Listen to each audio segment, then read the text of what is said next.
The Secret Garden. Francis Hodgson Burnett. Previously on The Secret Garden. Inside the hidden garden, Mary and Dickon worked together, cutting deadwood, turning the soil, and discovering how much life still slept beneath the winter gray.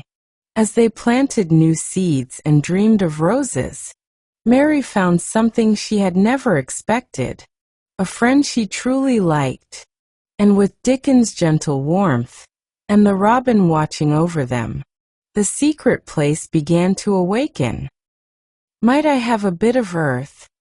Mary ran so fast that she was rather out of breath when she reached her room. Her hair was ruffled on her forehead and her cheeks were bright pink. Her dinner was waiting on the table, and Martha was waiting near it. "'Tis a bit late," she said. "Where has thee been?" "I've seen Dickon," said Mary. "I've seen Dickon." "I knew he'd come," said Martha exultantly. "How does thee like him?" I think he's beautiful," said Mary in a determined voice. Martha looked rather taken aback, but she looked pleased, too. "Well," she said, "he's the best lad as ever was born, but us never thought he was handsome. His nose turns up too much." "I like it to turn up," said Mary. "And his eyes is so round," said Martha, a trifle doubtful. "Though, they're a nice color." "I like them round," said Mary. "And they are exactly the color of the sky over the moor." Martha beamed with satisfaction. "Mother says he made 'em that color with always lookin' up at t' birds and t' clouds. But he has got a big mouth, hasn't he now?" "I love his big mouth," said Mary obstinately. "I wish mine were just like it." Martha chuckled delightedly. "It'd look rare and funny in thy bit of a face," she said. "But I knowed it would be that way when thee saw him. How did thee like t' seeds and t' garden tools? How did you know he brought them?" asked Mary. "I never thought of him not bringin' 'em. He'd be sure to bring 'em, if they was in Yorkshire. He's such a trusty lad." Mary was afraid that she might begin to ask difficult questions, but she did not. She was very much interested in the seeds and gardening tools, and there was only one moment when Mary was frightened. This was when she began to ask where the flowers were to be planted. "Who did thee ask about it?" she inquired. "I haven't asked anybody yet," said Mary, hesitating. "Well, I wouldn't ask the head gardener. He's too grand, Mr. Roach is." "I've never seen him," said Mary. "I've only seen under gardeners and Ben Weatherstaff." "If I was you, I'd ask Ben Weatherstaff," advised Martha. "He's not half as bad as he looks, for all he's so crabbed. Mr. Craven lets him do what he likes because he was here when Mrs. Craven was alive, and he used to make her laugh. She liked him. Perhaps he'd find you a corner somewhere, out of the way." "If it was out of the way and no one wanted it, no one could mind my having it, could they?" Mary said anxiously. "There wouldn't be no reason," answered Martha. "You wouldn't do no harm." Mary ate her dinner as quickly as she could, and when she rose from the table she was going to run to her room to put on her hat again, but Martha stopped her. "I've got something to tell you," she said.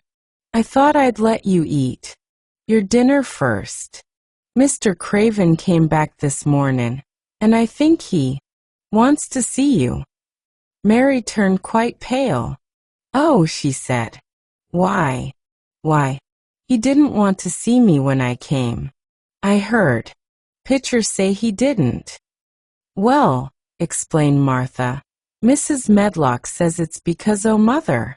She was walkin' to Thwaite village and she met him. She'd never spoke to him before, but Mrs. Craven had been to our cottage 2 or 3 times. He forgot, but Mother hadn't, and she made bold to stop him. I don't know what she said to him about you, but she said something as put him into mind to see you before he goes away again tomorrow. Oh, cried Mary. Is he going away tomorrow? I am so glad. He's going for a long time. He mayn't come back till autumn or winter. He's going to travel in foreign places. He's always doing it. Oh, I'm so glad, said Mary thankfully. If he did not come back until winter, or even autumn, there would be time to watch the secret garden come alive. Even if he found out then, and took it away from her, she would have had that much at least. When do you think he will want to see? She did not finish the sentence, because the door opened, and Mrs. Medlock walked in. She had on her best black dress and cap, and her collar was fastened with a large brooch with a picture of a man's face on it. It was a colored photograph of Mr. Medlock, who had died years ago, and she always wore it when she was dressed up. She looked nervous and excited. Your hair's rough, she said quickly. Go and brush it. Martha, help her to slip on her best dress. Mr. Craven sent me to bring her to him in his study. All the pink left Mary's cheeks. Her heart began to thump, and she felt herself changing into a stiff, plain, silent child again. She did not even answer Mrs. Medlock, but turned and walked into her bedroom, followed by Martha. She said nothing while her dress was changed and her hair brushed, and after she was quite tidy she followed Mrs. Medlock down the corridors in silence. What was there for her to say? She was obliged to go and see Mr. Craven, and he would not like her, and she would not like him. She knew what he would think of her. She was taken to a part of the house she had not been into before. At last Mrs. Medlock knocked at a door, and when someone said, "Come in," they entered the room together. A man was sitting in an armchair before the fire, and Mrs. Medlock spoke to him.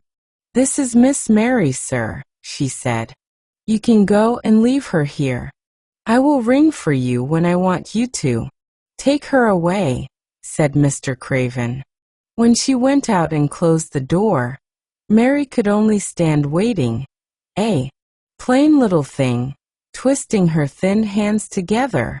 She could see that the man in the chair was not so much a hunchback as a man with high, rather crooked shoulders, and he had black hair streaked with white.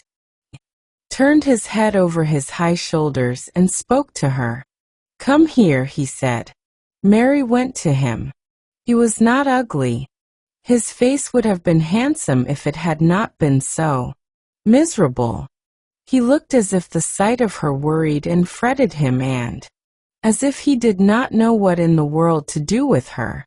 "Are you well?" he asked. "Yes," answered Mary. "Do they take good care of you?" "Yes." He rubbed his forehead fretfully as he looked her over. "You are very thin," he said. "I am getting fatter," Mary answered in what she knew was her stiffest way. What an unhappy face he had.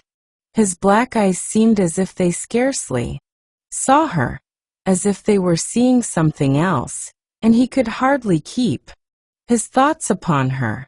"I forgot you," he said. "How could I remember you? I intended to send you a governess or a nurse, or someone of that sort, but I forgot." "Please," began Mary. "Please," and then the lump in her throat choked her. "What do you want to say?" he inquired. I am too big for a nurse," said Mary. "And please don't make me have a governess yet." He rubbed his forehead again and stared at her. That was what the Sowerby woman said, he muttered absent-mindedly. Then Mary gathered a scrap of courage. Is she Martha's mother? She stammered. Yes, I think so, he replied. She knows about children, said Mary. She has 12. She knows. He seemed to rouse himself. What do you want to do? I want to play out of doors, Mary answered, hoping that her voice did not tremble. I never liked it in India. It makes me hungry here, and I am getting fatter. Remember, being you is already wonderful. Good night.